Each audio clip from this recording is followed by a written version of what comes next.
I can only speak specifically about Net-a-Porter, but I can tell you very kind of strongly that the organisation for Outnet, which is one of the three brands also with, well, there's four brands now. So there's Porter Magazine, there's Outnet, there's Net-a-Porter, and then there's Mr. Porter.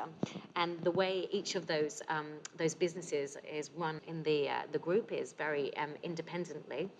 So the strategy, the planning, the teams, even the culture for each of the teams is quite different. But obviously there's collaboration across the group where it makes sense to leverage the scale of the group. If I'm honest with you, there's none of those barriers. We have a very different brand. We have a very different customer.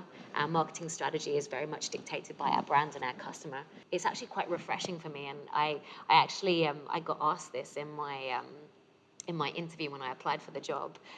They were like, well, why don't you want to work on Net-a-Porter? Why don't you want to work on Outnet? And I said, I wouldn't want to work on those businesses because, they're still fairly new, but they've been around for 5-10 years. I want to work on a new business where I can really leave my stamp.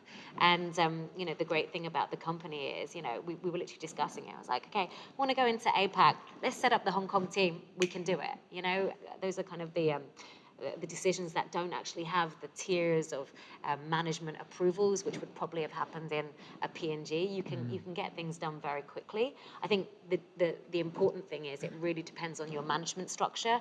Our general manager is he's not micromanaging people. He's very much open to other people's opinions. So you can really get on and do lots. Whereas I know in other companies it can be very different. You can have a lot of different personalities wanting to have a decision in very kind of specific elements of your job. I'm very lucky, and I think actually that's one really big thing to mention is, sometimes I've taken jobs based on the manager I would have, and it's really important to have a real strong sponsor and a real strong management structure, because that opens up doors. There's a lot more hierarchy on the Net-a-Porter side actually.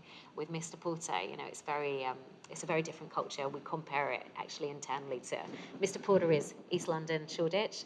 Net-a-Porter is West London, Knightsbridge. But there's different cultures, and they're both brilliant brands. It's just different cultures, and you need to know where you fit in best.